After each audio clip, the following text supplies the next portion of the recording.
በስመ አብ ወወልድ ወመንፈስ ቅዱስ አሐዱ አምላክ አሜን።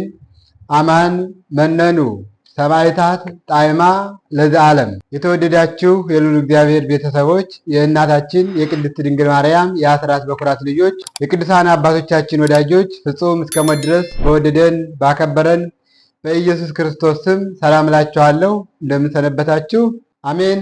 መመስገን የባህሪው መመስገን የጌትነቱ የሆነ የአባቶቻችን አምላክ የድንግል ማርያም ልጅ ኢየሱስ ክርስቶስ ስሙ ዛሬም እስከ ዘላለም የተመሰገነ ይሁን። አማን መነኑ ሰማዕታት ጣዕማ ለዘዓለም። ሰማዕታት የዚህን ዓለም ጣዕም በእውነት ናቁ። ሶርያዊ ሊቅ ቅዱስ ኤፍሬም የእመቤታችን የቅድስት ድንግል ማርያም ውዳሴዋን በደረሰበት ድርሰቱ ላይ የተናገረው ቃል ነው።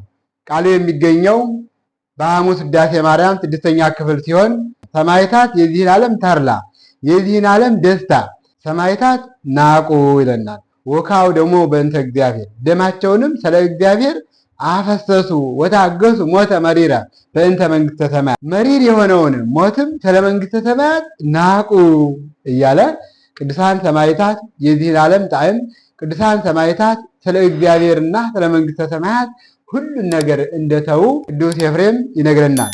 ከቅዱሳን ሰማዕታት መካከል አንዱ ስለሆነውና የሰማዕታት አለቃ ሊቀ ሰማዕታት ተብሎ ስለሚጠራው ስለ ቅዱስ ጊዮርጊስ እነጋገራለን። ሰማዕቱ ቅዱስ ጊዮርጊስ ሚያዝያ 23 ቀንም በተለየ ሁኔታ ለምን እንደምናከብርና ሰማዕቱ ቅዱስ ጊዮርጊስ ማን እንደሆነ እና በየት እንደተወለደ ታሪኩን አጠር አድርገን እነጋገራለን። ጊዮርጊስ ማለት ፀሐይ ኮከብ ብሩህ ሐረገ ወይን ማለት ሲሆን አባቱ ዞሮንቶስ ወይም አንስጣሴዎስ እናቱ ደግሞ ቴዎብስታ ወይም አቅሌስያ ትባላለች። ሰማዕቱ ቅዱስ ጊዮርጊስ የተወለደው በፍልስጤም ልዩ ስሟ ልዳ ተብላ በምትጠራው አካባቢ ወይም ሀገር ሲሆን አባቱ የልዳ መስፍን የልዳ አስተዳዳሪ እንደነበረ ታሪክ ያስረዳናል።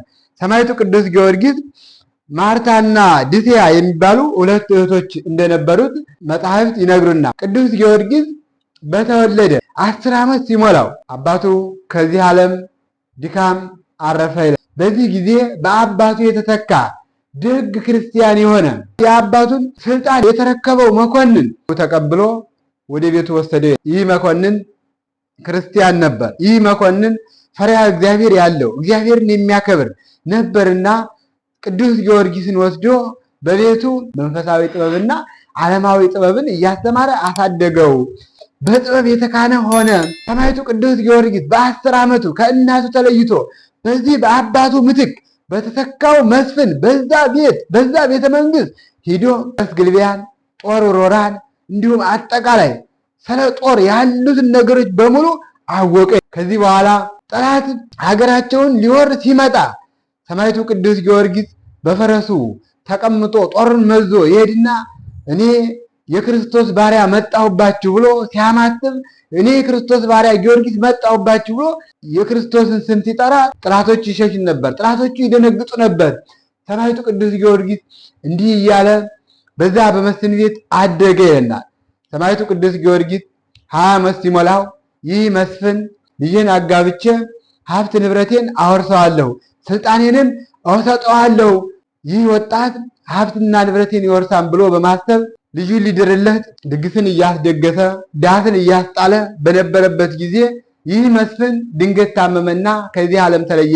ለደስታ የተዘጋጀው ድንኳን፣ ለደስታ የተጣለው ዳስ ወደ ሐዘን ተቀየረ።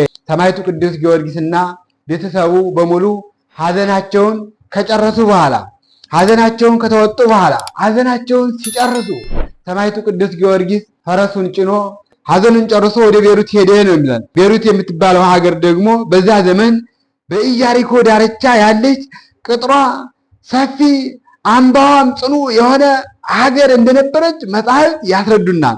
ሰዎቿ ግን እንዳለመታደል ሆኖ እግዚአብሔርን የማያውቁ እግዚአብሔርን የማያመልኩ አውሬን የሚያመልኩ ደራጎን የሚባለውን አውሬ የሚያመልኩ ሰዎች እንደነበሩ መጽሐፍት ያስረዱናል። ታሪክ ይነግረናል። ደራጎን የሚባለው አውሬ እጅግ አስፈሪ የሆነ እንደ ንስር 2 ክንፍ ያለው እንደ ፍየል ጢም ያለው እንደ አንበሳ ፈርጣም ክንድና እግር እንደ ዘንዶ ጅራት ያለው አንገቱ እንደ ሰጎን የሰገገ ጥርሱም እንደ አዞ ጥርስ የረዘመ ሲርበው በባህር ውስጥ ያሉ እንስሳትን፣ በአየር ላይ ያሉ አዕዋፍን፣ በዱር ያሉ እንስሳትን፣ አራዊቱን አስፈሪ ታላቅ እንስሳ ነበርና አውሬ ነበርና በትንፋሹ እየገደለ ይመገብ ነበር። የቤሩት ሰዎች ሴት ልጆቻቸውን በየጊዜው እየገበሩለት የሚኖር ታላቅ አውሬ፣ የቤሩት ሰዎች አምላክ ብለው የሚጠሩት ታላቅ አውሬ ነበርና ሴት ልጆቻቸውን ሰጥተው ሲጨርሱ ወደ ሀገሩ ሹም ቤሩትን ወደሚያስተዳድረው ሄዱና ሴት ልጆቻችን ሰጥተን ጨርሰናል፣ ከዚህ በኋላ የቀሩን ሚስቶቻችን ናቸው። ሚስቶቻችን እንዳንሰጥ ያለ እነርሱ መኖር አንችልም። ከዚህ በኋላ አገራችን ትተን ልንሄድ ነው አሉት ይላል። በዚህ ጊዜ ቤሩትን የሚያስተዳድረው እኔም ልጄን እሰጣለሁ፣ ሀገራችሁን ትታችሁ አትሂዱ አላቸው። ያን ጊዜ የሹሙን ልጅ ወስደው ለደራጎን ከሚገብሩበት ከዛ ከግንድ ጋር አሰሩለት ይላል። በዚህ ወቅት ሰማዕቱ ቅዱስ ጊዮርጊስ ደግሞ ሐዘኑን ጨርሶ ወደ ቤሩት መጥቶ ነበርና በዛ በመንገድ ሲያልፍ የልቅሶ ድምፅን ሰምቶ ወደዛች ወደ ታሰረች ብላቴና ሲሄድ ለምን እንደታሰረች ሲጠይቃት ለአምላካችን ለደራጎን ተሰጥቼ ነው፣ ለአምላካችን ቤተሰቦቼ ገብረውለት ነው፣ አምላካችሁ ወዴት አለ አላት ይላል። ትሉት ወዴት አለ አላት። አሁን ምግቡን ሊፈልግ ሂዷል፣ ከመጣ ይተናኮልሃል፣ ከመጣ ያጠፋሃል፣ ከዚህ ፈጥረህ ሂድ አለችው ይላል። በዚህ ጊዜ ሰማዕቱ ቅዱስ ጊዮርጊስ እኔማ ምን ኃይል አለኝ? እኔ ደካማ ነኝ፣ ከእኔ ጋር ያለው ግን እርሱ ያሸንፈዋል፣ ከእኔ ጋር ያለው ኃያል ነው፣ ከእኔ ጋር ያለው ጽኑ ነው፣ ከእኔ ጋር ያለው እርሱ የበረታ ነው ብሎ ለዚያች ብላቴና ሲነግራት፣ ይህን ሲነጋገሩ ደራጎን ምድሪቱን እያናወፀ መጣ። ጊዮርጊስን ከሩቅ ሲመለከተው ሊበላው ወደደ። ሲቀርበውም ሰማዕቱ ቅዱስ ጊዮርጊስ የእግዚአብሔር ስም ጠርቶ ስም አምላክን ጠርቶ ቢያማትብበት በላዩ ላይ አድሮ የቤሩት ሰዎችን ሲያስት የነበረ ሰይጣን፣ በላዩ ላይ አድሮ የቤሩት ሰዎችን አምላክ ብለው እንዲያመልኩት ሲያደርግ የነበረው ሰይጣን በሰዎች ላይ እያደረ ሰዎች እርስ በርሳቸው እንዲባሉ፣ ሰዎች እርስ በርሳቸው እንዲገዳደሉ፣ ሰዎች እርስ በርሳቸው በሰላም እንዳይኖሩ የሚያደርግ ሰይጣን ሰማዕቱ ቅዱስ ጊዮርጊስ ስመ እግዚአብሔርን ጠርቶ በስመ አብ ወወልድ ወመንፈስ ቅዱስ አሐዱ አምላክ ብሎ በስመ ሥላሴ ቢያማትብበት በላዩ ላይ ያደረ ሰይጣን እንደ ጉም ተኖ እንደ ትቢያ በኖ ጠፋ ይለናል። በዚህ ጊዜ ያ ኃያል የነበረው ጉልበቱ እንደ አንበሳ የፈረጠመ የነበረው ያ ደራጎን ኃይሉ ደከመ ይለናል። ኃይሉ ደከመ። ከዚህ በኋላ ሰማዕቱ ቅዱስ ጊዮርጊስ ያችን ብላቴና የታሰረችበትን ገመድ ፈታና እሷ በታሰረችበት ገመድ ደራጎንን አንገቱን አስሮ እሷ በታሰረችበት ገመድ አስሮ ከፊት እሷ እየጎተተች ከኋላ እርሱ ደግሞ በፈረስ ላይ ሆኖ ወደ ከተማው ሄደ ይለናል። ወደ ከተማው ደረሱ ይለናል። ወደ ከተማው ሲገቡ ሕዝቡ ደነገጡ፣ በአንድነት ጮሁ። ከዚህ በፊት ሴት ልጆቻችንን ፈተን ፈጅተናል፣ አሁን ደግሞ እኛን ሊያስፈጀን አመጣብን እያሉ ጮሁ ይለናል። ከቤት ጣራ ላይ የወጣም ነበረ፣ ዛፍ ላይ የወጣም ነበረ። አምላካችን አመጣብን እያሉ ሲጮሁ ለምን አምላካችን ትሉታላችሁ? ራሱን እንኳን ማዳን የማይችል ነው፣ እንዴት አምላካችን ትሉታላችሁ? አምላካችን አትበሉ፣ ይህ አምላክ አይደለም። እምቢ ካላችሁ፣ እኔ በማምነው አምላክ ካላመናችሁ፣ እኔ የምነግራችሁን ካልሰማችሁ፣ እንዲህ ካላችሁ ለቅቄ ያስፈጃችኋለሁ አላቸው ይላል። ይህ አምላካችን ብለን ያመንነው እሱ አንተ እንደምትለው ኃይል የለው ከሆነ ይህን ከገደልህልን በአንተ አምላክ በኢየሱስ ክርስቶስ እናምናለን አሉት ይላል። ከዚህ በኋላ የሰማዕታት አለቃ ቅዱስ ጊዮርጊስ ከከተማ ወጥቶ በጦር ወግቶ ገድሎታል ማለት ነው። ይህን አይተው በእግዚአብሔር በኢየሱስ ክርስቶስ ስም ሁሉም በቤሩት የሚኖሩ ሰዎች አምነው ተጠምቀዋል። 2 አብያተ ክርስቲያን ሰርቶላቸዋል። ቤተ ክርስቲያንን ከሰራ ካሳመነ የኢየሱስ ክርስቶስ አምላክነት እንዲቀበሉ ካደረገ ከዚህ በኋላ የሰማዕታት አለቃ ቅዱስ ጊዮርጊስ ይህን ካደረገ በኋላ ወደ ፋርስ ሄደ። በዚያን ጊዜ የፋርስ ንጉሥ ዱድያኖስ ይባል ነበር።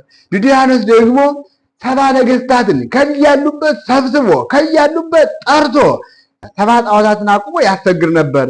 ቅዱስ ጊዮርጊስ ደግሞ ከሀገሩ ተነስቶ ብላቴናዎችን አስከትሎ አገልጋዮችን አስከትሎ የአባቱን ምስፍና የአባቱን ንግስና ተቀብሎ ለመምጣት ወደዛ ሄደ። ወደዛ ምስፍና ተቀብሎ ለመምጣት ብሎ ወደዛ ሄደ።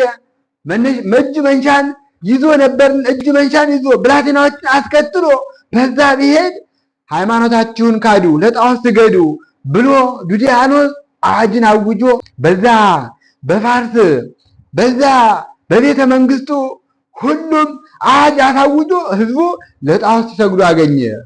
የሰማዕታት አለቃ ቅዱስ ጊዮርጊስ ይህን ሲመለከት ለአምልኮተ እግዚአብሔር ቀናኢ ነውና አዘነ፣ አንገቱን ደፋ።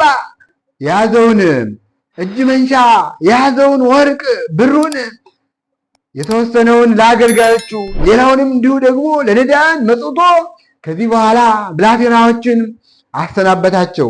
ወደ እናቱ ተመልሰው እንዲሄዱ እንዲነግሯት እኔ ከዚህ በኋላ የክርስቶስ አገልጋይ ነኝ፣ የክርስቶስ ባሪያ ነኝ፣ ስለ ክርስቶስ እየመሰከሩ ስለ ክርስቶስ እየተናገሩ የኢየሱስ ክርስቶስን አምላክነቱን የኢየሱስ ክርስቶስን በዚህ ምድር መገለጡን ለምን እንደመጣ ዓላማውን እናገራለሁ፣ እመሰክራለሁ፣ አስተምራለሁ።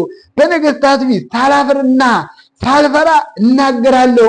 እናንተ ወደ እናቴ ሄዳችሁ እንደማልመለስ ንገሯት አለ። ሰማዕቱ ቅዱስ ጊዮርጊስ ከዚህ በኋላ በዛ በነገስታቱ ፊት ምስክርነቱን መስጠት ጀመረ። በዚህ በመዝሙረ ዳዊት 119 ከቁጥር 46 ላይ በነገስታት ፊት ምስክርን እናገራለሁ አልፈራም ተብሎ እንደተጻፈ ሳይፈራ በዛ በነገስታቱ ፊት ምስክርነቱን ሰማዕቱ ቅዱስ ጊዮርጊስ ሰጠ።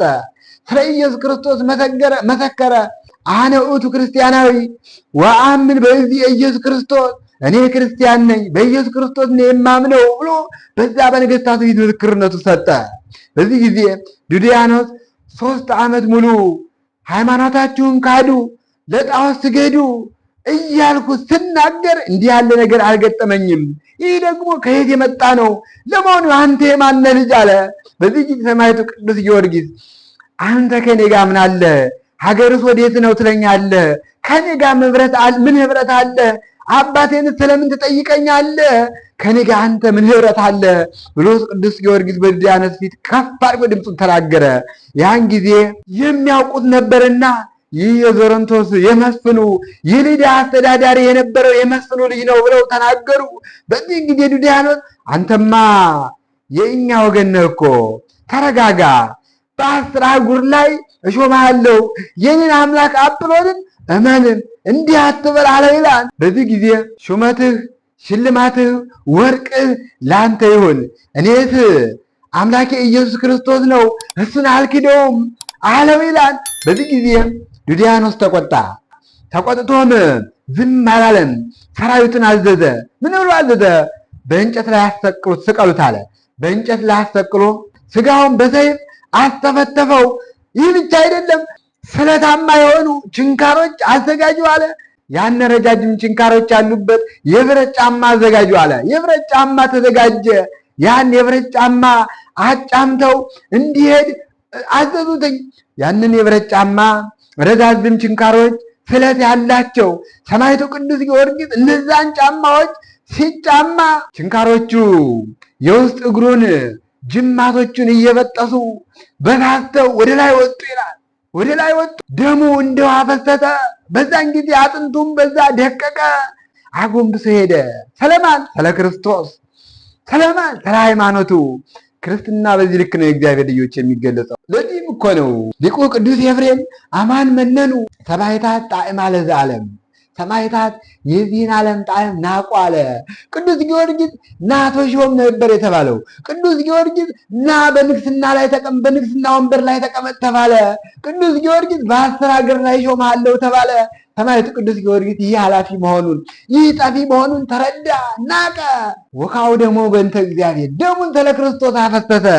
ከዚህ በኋላ መከራው ቢጸናበት ኦ እግዚእ ኢትግድፍ ባለ ነፍሴ እስከ አስተአፍሮ ለዝንቱ ሁሉ፣ ይህን ከሃዲ እስካፈልሰው ድረስ፣ ይህን ከሃዲ እስካሳፍረው ድረስ ነፍሴን አትውሰዳት ብሎ ወደ ጌታ አመለከተ ይላል።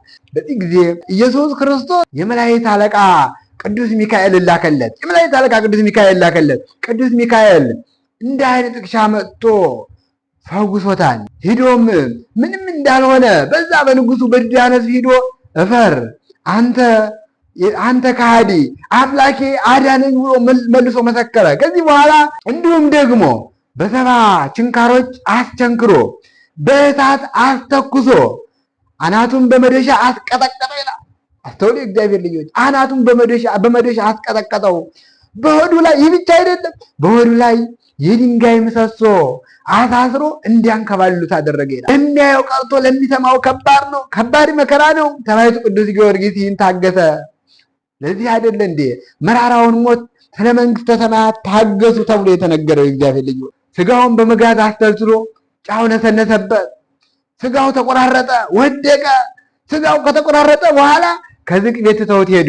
በመንፈቀ ሌሊት ሙታንን የሚያስነሳ የሚመሰክርለት ጌታችን መድኃኒታችን ኢየሱስ ክርስቶስ በዛ በመንፈቀ ሌሊት በዝግ ቤት ቆራርጠው በተውት በዛ በዝግ ቤት በመንፈቀ ሌሊት ጌታ መጥቶ በእጁ ዳሶ አስነስቶ ገና 6 ዓመት ስለ ስሜ ትጋደላለህ፣ 3 ጊዜ ትሞታለህ፣ በአራተኛው ታርፋለህ ብሎት አስነስቶት ሄደ ይለናል። ሲነጋ ከንጉሱ ሄዶ አንተ ከሃዲ ፈር አምላኬ አዳነኝ፣ ኢየሱስ ክርስቶስ ፈወሰኝ ብሎ በዛ በንጉሱ ፊት መልሶ መሰከረ።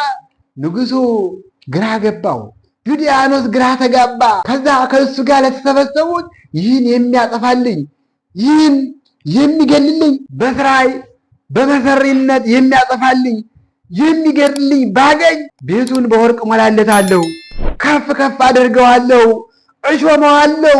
እንዲህ አይነት ሰው ይህን የሚያጠፋልኝ ሰው ፈልጉልኝ አለ ዩልያኖስ። በዚህ ጊዜ በሀገሩ ተፈልጎ አትናቴዎስ የተባለ መሰሪ ተፈልጎ መጣ። መጥቶ ንጉሥ ሆይ 1000 ዓመት ንገስ፣ ጠላትህን አጠፋልሃለሁ፣ ጠላትህን ከምድረ ገጽ አጠፋልሃለሁ፣ እንድታመኝ ላም አምጣና በእሷ ልሞክርልሃለሁ ይላል። በዛን ጊዜም ያምነው ዘንድ ላም አስመጥቶ ያ መሰሪ ያችን ላም አስማት ደግሞ በጀርባዋ ቢያንሾካሽክባት ያች ላም ለሁለት ተሰነጠቀች ይላል። ያች ላም ለሁለት ተሰነጠቀች። ለጊዜው እርሱንም እንዲህ የሚያደርግ መስሎት ንጉሥ ደስ አለው ይላል። ንጉሥ ደስ አለው። ከዚህ በኋላ ያ መሰሪ አትናቴዎስ የሚባለው መሰሪ ሆድን በጥብጦ አንጀትን ቆራርጦ የሚገድል መርዝ ቀምሞ አስማተ ሰይጣን ደግሞ ለሰማዕቱ ለቅዱስ ጊዮርጊስ ሰጠ ይላል። በዛን ጊዜ ሰማዕቱ ቅዱስ ጊዮርጊስ በስመ አብ ወወልድ ወመንፈስ ቅዱስ ብሎ አማትቦ ስመ እግዚአብሔርን ጠርቶ ቢጠጣው ለሁለት ሊተነጥቀው ቀርቶ ፊቱ እንደ ጨረቃ ደምቆ እንደ አበባ አሸብርቆ ታየ ይላል። ያኔ ያ ጠንቋይ ሰማዕቱ ቅዱስ ጊዮርጊስ የእሱ አምላክ ከእርሱ መሰሪነት በላይ እንደሆነ ሁሉን ማድረግ የሚቻለው መሆኑን አመነ ይላል። አመነ፣ አምኖም ተረዳ። ጠንቋዩ ማረኝ ብሎ ከእግሩ ወደቀ ይለናል። ሰማዕቱም ቅዱስ ጊዮርጊስ የዚህን ጠንቋይ መመለስ አይቶ የቆመባት መሬት በእግሩ ረግጦ ውሃ አፍልቆ ወደ ጌታ ቢያመለክት ሐዋርያው ቅዱስ ቶማስ ላከለት። በአካለ ነፍስ መጥቶ አጥምቆት ጥር 23 ቀን አትናቴዎስ ወይም ያ መሰሪ እግዚአብሔርን በማመኑ ጥር 23 ቀን አንገቱን ለሰይፍ ሰጥቶ በሰማዕትነት አረፈ ይለናል። ከዚህ በኋላ ሌላ ነገርን አሰበ ዱድያኖስ። ሰራዊቱን አዘዘና በመንኮራኩር ፈጭተው ጉድጓድ በመንኮራኩር ፈጭተው ጣሉትኝ። ድንጋዩንም አተመበት። ጌታም የተፈጨውን ስጋውን በእጁ ዳሶ መንፈሱን መልሶ አስነሳው። ለምን? ገና ለ7 ዓመት እንደሚጋደል ነግሮታል። አሕዛብን እያስተማረ ከንጉሱ ቀረበ። አንተ መስሕት እፈር፣ አምላኬ ከሞት አስነሳኝ አለው ይላል። ከዚህ በኋላ ንጉሱ ተፈሳይቶ በብረት አልጋ ላይ አስቸነከረ ይለናል። በብረት አልጋ ላይ አስቸንክሮ ከአልጋው በታች ደግሞ እሳት አነደደበት ይላል። እሳቱ ደሙ ሲንጠበጠብ እሳቱን ጠፋ። ከዚህ በኋላ በጦር ወግተነዋል፣ በሰይፍ ቆራርጠነዋል፣ በሰይፍ አንገቱን ቀልተነዋል፣ በእሳት አቃጥለነዋል። ያላደረስንበት መከራ የለም፣ ያላደረግንበት ያልሰጠነው መርዝ የለም። ስለዚህ ምናልባት በረሃብ ይሞት ከሆነ በረሃብና በጥም ይሙት ብለው ከሌላት ከድሃ መበለት ቤት እንዲታሰር ንጉሱ አዘዘ ይለና አዘዘ። የሚበላ እና የሚጠጣ ከሌላት መበለት ቤት ከምሰሶ አስረውት ሰራዊቱ ሄዱ ይለናል። በዚህ ጊዜ ሰማዕቱ ያችን መበለት ራበኛ ብልኝ፣ ጠማኝ አጠጭኝ አላት ይላል። ያቺ ሴት የሚበላና የሚጠጣ የላትም ነበርና የምትሰጠው ልታመጣ ወደ ውጭ ሄደች፣ ልትለምን ሄደች። በዛን ጊዜ ስትመለስ የታሰረበት ምሰሶ ለምልሞ 15 ክንድ ያህል ከጣራው አልፎ ካጠገቡ ደግሞ እግዚአብሔር በሚያውቀው በእግዚአብሔር ጥበብ እንጀራ የተመላ መሶብ ተቀምጦ እህሉ ዘይቱ በየዕቃው ሞልቶ አግኝተዋለች። የገሊላ አምላክ ሰው መስሎ ከሰማይ ወርዶ ከቤት ገብቶ አገኘሁት ብላ ድምጿን ከፍ አድርጋ ስትናገር የሰማዕታት አለቃ ቅዱስ ጊዮርጊስ እኔስ አገልጋዩ እንጂ እርሱ አይደለሁም፣ ለእርሱ ባሪያው ነኝ፣ እግዚአብሔር አይደለሁም አላት ይላል። በዚህ ጊዜ ጆሮ የማይሰማ ዓይኑ የማያይ አፉ የማይናገር አንካሳ ልጅ ነበራትና ሰው እንዳያየው ሸሽጋው ለዘላለም ትኖር ነበርና በዛ ደብቃው ትኖር ነበርና ለዘላለም ትጨነቅ ነበርና አምጥታ የቅዱስ ጊዮርጊስን ጭኑን ብታስነካው ዓይኑ በራለት ይላል። ዓይኑ በራለት። ጌታዬ ጆሮውንም አፉንም እግሩንም ፈውስልኝ አለች። ይህ ጊዜው ገና አሁን አይደለም አላት ይላል። እርሱን ቅዱስ ሚካኤል ከእስር ፈቶት መበለቱን ከነ ልጇ አጥምቆ እያስተማረ ወደ ንጉሱ አሁንም ተመለሰ ይላል። ወደ ንጉሱ ወደ ዱድያኖስ አሁንም ሄደ። ንጉሱ ዱድያኖስ የሚያደርገው ጠፋው። ምን እንደሚያደርገው ምን እንደሚያደርስበት ግራ ገባው። ከዚህ በኋላ ሰማዕቱ ቅዱስ ጊዮርጊስን በመንኮራኩር ወይም በድንጋይ ወፍጮ ፈጭተው ደብረ ይድራስ በተባለው ከፍ ወደ ባለው ተራራ እንዲዘሩት ሰራዊትን አዘዘ ይላል። እነሱም እንደታዘዙት አደረጉ።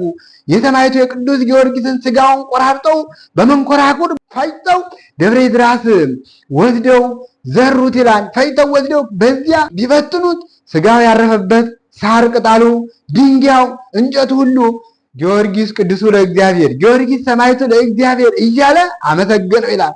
ጌታም ቅዱሳን መላእክትን አስከትሎ በዚያ በደብረ ይድራስ መጥቶ ነፋሳትን አዘዛቸው ይላል። ነፋሳት የሰማዕቱ የቅዱስ ጊዮርጊስ የተዘራውን አጽሙ እንዲሰበስቡት አደረጋቸው። ሰማዕቱ ቅዱስ ጊዮርጊስ እንደ አዲስ ሙሽራ ሆኖ ተነሳ። ሶስተኛ ከሞት አስነስቶት ገና በደብረ ይድራስ ዘርተውት የተመለሱት ጭፍሮች ከንጉሱ ሳይደርሱ ጭፍሮችን ተከትሎ አምላኬ ከሞት አዳነኝ መጣሁኝ አላቸው ይላል። ብዙ ሰራዊቶች አመኑ፣ በጊዮርጊስ አምላክ በኢየሱስ ክርስቶስ አመኑ።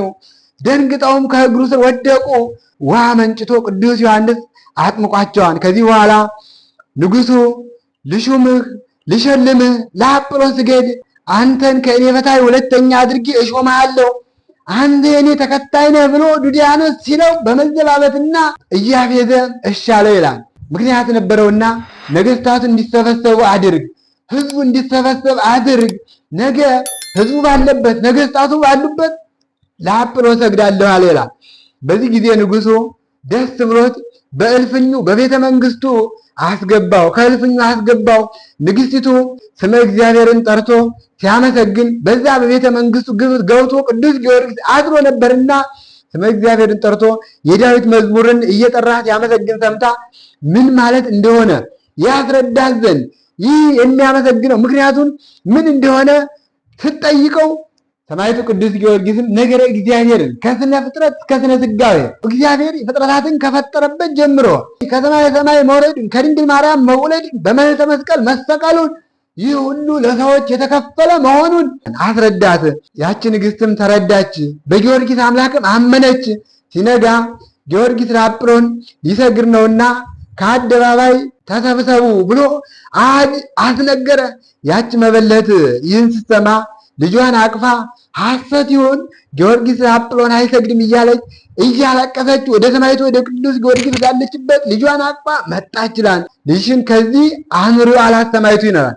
ከዚያም ጎባጣውን አቅንቶ ጆሮውን ከፍቶ ሰማዕቱ ቅዱስ ጊዮርጊስ ተነስተህ መልእክቴን አድርስ፣ ተነስተህ ቁም፣ ከቤተ ጣዖት ገብተህ አጵሎንን የክርስቶስ አገልጋይ ጊዮርጊስ ይጠራህም ብለው አለ። በዚህ ጊዜ ያ ብላቴና ሄዶ ቢጠራው በዚያ ላይ ያደረ ሰይጣን ወይኔ እያለ እየጮኸ ሕፃኑን ተከትሎ ከዛ ከሚሰገድበት ከቤተ ጣዖት ወጥቶ በዛ ነገስታቱና ሕዝቡ ባሉበት በአደባባዩ ወጥቶ ከፊቱ ቆመ ይላል። ከፊቱ ቆመ፣ በዛ ላይ መጥቶ ቆመ ሕፃኑ። በዚህ አጋጣሚ እግሩን፣ ጆሮውን፣ አፉን ሰማዕቱ ቅዱስ ጊዮርጊስ ፈውሶለታል። በዚያ በአደባባይ ሕዝቡ በተሰበሰበበት አጵሎን የሚባለውን ዱድያኖስ የሚሰግድለትን ዱድያኖስ አምላክ ብሎ መስዋዕት የሚያቀርብለትን በውኑ አንተ አምላክ ነህን? አጵሎን እኔስ ቢሰውልኝ ቢሰግዱልኝ እንጂ አምላክ አይደለሁም። በዕለተ ሰሉስ የተፈጠርኩ እንጨት ነኝ። በዛ በእንጨቱ ላይ እያደረ ሰይጣን ሲያማትብበት እንደ ጉም ተኖ እንደ ትቢያ በኖ ጠፍቶ ነበርና እኔ በዕለተ ሰሉስ የተፈጠሩ እንጨት ነኝና አምላክ አይደለሁም ብሎ በአደባባይ ተናገረ። እንኪያስ አምላክ ካልሆንክ እንደ ዳታንና እንደ አቤሮን ምድር ተዋጥህ ብሎ ነገመ ይላል። ያን ጊዜ ምድር አፏን ከፍታ ያንን ጣዖት ዋጠችው። ንጉሡ ከነገሥታቱ ጋር አፈረ። ልብሱን ቀዶ እንደ እብድ እየለፈለፈ ወደ ቤተ መንግሥቱ ተመለሰ። ከልፍኙ ገባ። ንግሥቲቱ እለእስክንድርያ ምን ሆነህ ነው አለችው። ጊዮርጊስ አምናለሁ ለአጵሎን እሰግዳለሁ ብሎ ሕዝቡን ከተሰበሰቡ በኋላ ነገሥታቱን ከተሰበሰቡ በኋላ ለጣዖት ሊሰግድ ቀርቶ አዋረደኝ አላት። በዚህ ጊዜ እኔማ ነግሬህ አልነበረም? ጊዮርጊስን እስከ ዛሬ ያሰቃየው አይበቃህምን? ትምህርቱን ሰምተህ ተአምራቱን አይተህ ልብህ ስለምን ይደነድናል? ከክፋት ለምን አትመለስም አለችው ይላል። በዚህ ጊዜ እንዳሳመናት ትምህርቱን ሌሊት እንደነገራት የቅዱስ ጊዮርጊስ አምላክ እንዳመነች አወቀና ፀጉሯን ይዞ እየጎተተ ወስዶ ከነገሥታቱ ፊት አቁሞ ፍረዱልኝ አላቸው ይላል። ትቀጣሉት ይላል። ከዚህ በኋላ እርቃኗን አሰቅሎ በሰይፍ አስመትቶ አስገድሏታል። ደሟም እንደ ጥምቀት ሆኖ በሰማዕትነት አርፋለች ማለት ነው። ትምህርቱን ሰምተው ተአምራቱን አይተው በዚህ ዕለት ያመኑ በሺህ የሚቆጠሩ ከ30 ሺህ በላይ የሚሆኑ ሰዎች በሰይፍ አስመትቶ አስፈጅቷቸዋል። ደማቸውም እንደ ጥምቀት ሆኖላቸው ገነትን ወርሰዋል። ኤልያስ እሳት ከሰማይ ወርዳ ጠላቶቹን ከእሳት እንደበላች እኒህን አላውያን ነገሥታት ልባቸው የደነደነ ሕዝቦቹን የሚያስት ተብላቸው ብሎ ወደ ጌታ አመለከተ ይለናል። ወዲያውኑ ንጉሡ ግብር አስገብቶ ከአዳራሽ ተገንቶ ሲበላ አስጠጣ። እሳት ከሰማይ ወርዳ ገለባብጣቸዋል፣ አቃጥላቸዋል። ከዚህ በኋላ የሰማዕቱ የቅዱስ ጊዮርጊስ ዕረፍቱ እንደደረሰ አውቆ ቅዱስ ጊዮርጊስን በሰይፍ አንገቱን እንዲቆርጡት ንጉሡ ያዘዛቸው ሰራዊቱ ወደሚቆረጥበት አንገቱን ወደሚሰጥበት ወደዛ ቦታ ወስደው በዛ ቦታ ጸለየ። ሰማዕትነት በሚቀበልበት ቦታ በዛ ሆኖ ወደ ጌታ ወደ ኢየሱስ ክርስቶስ እንዲህ ሲል ጸለየ። ጌታዬ ሆይ ገድሌን የጻፈውን መታሰቢያዬን ያደረገውን በስሜ ቤተክርስቲያን ያነጸውን በመከራ ሁሉ በስሜ የተማጸነው በመከራ ሁሉ በስሜ የተማጸነውን በስጋው በረድኤት በነፍሱ ምሕረትን የሚያገኝ ይሁን ብሎ ለመነ ይላል። በዚህ ጊዜ ጌታ መላእክቱን ነቢያቱን ሐዋርያትን አስከትሎ መጥቶ ጊዮርጊስ ሆይ ሰላም ለአንተ ይሁን እልሃለሁ። 7 ዓመት 70 ነገሥታትን ተጋድለሃል፣ 7 ዓመት መከራን ተቀብለሃል። ስለዚህ የለመነኝ ሁሉ አደርግልሃለሁ፣ ስምን የጠራ መታሰቢያህን ያደረገ እምርልሃለሁ ብሎታል። በዚህ በማቴዎስ ወንጌል ምዕራፍ 10 ቁጥር 40 ላይ በነቢይ ስም ነቢዩን የሚቀበል የነቢዩን ዋጋ ያገኛል፣ በጻድቁ ስም ጻድቅን የሚቀበል የጻድቁን ዋጋ ያገኛል። ቅዱስ ጊዮርጊስ ጌታ ኢየሱስ ክርስቶስን ሲለምነው ስምን የጠራ መታሰቢያን ያደረገ በቤተ ክርስቲያን መጥቶ የጸለየ በሥጋ እያለ ቤቱን በበረከት እባርከዋል፣ ቤቱን በበረከት ሞላዋለሁ፣ ለነፍሱ ምሕረትን አደርጋለሁ ስለተባለ የቅዱስ ጊዮርጊስን በረከት ለማግኘት ቅዱስ ጊዮርጊስን የምናከብረው ቅዱስ ጊዮርጊስን ከፍ የምናደርገው ሚያዝያ 23 ቀን ሰማዕቱ ቅዱስ ጊዮርጊስ 7 ዓመት ከተጋደለ በኋላ በነገሥታቱ ፊት ስለ ኢየሱስ ክርስቶስ ከመሰከረ በኋላ 7 ዓመት ተጋድሎ በ7ኛው ዓመት በ27 ዓመቱ ሚያዝያ 23 ቀን በክብር አንገቱን ሰጥቶ ሰማዕትነትን ተቀብለዋል። ስለዚህ ሚያዝያ 23 ቀን የምናከብረው የሰማዕቱ የቅዱስ ጊዮርጊስ የዕረፍቱ መታሰቢያ ነው ማለት ነው። ለሰማዕቱ ለቅዱስ ጊዮርጊስ የተሰጠው ቃል ኪዳን በእኛና በቤታችን ላይ በረከቱ ይትረፈረፋል። ለዛም ነው ቅዱስ ጊዮርጊስን የምናከብረው። ሰማዕቱ ቅዱስ ጊዮርጊስ ከፍ የምናደርገው ለዛ ነው።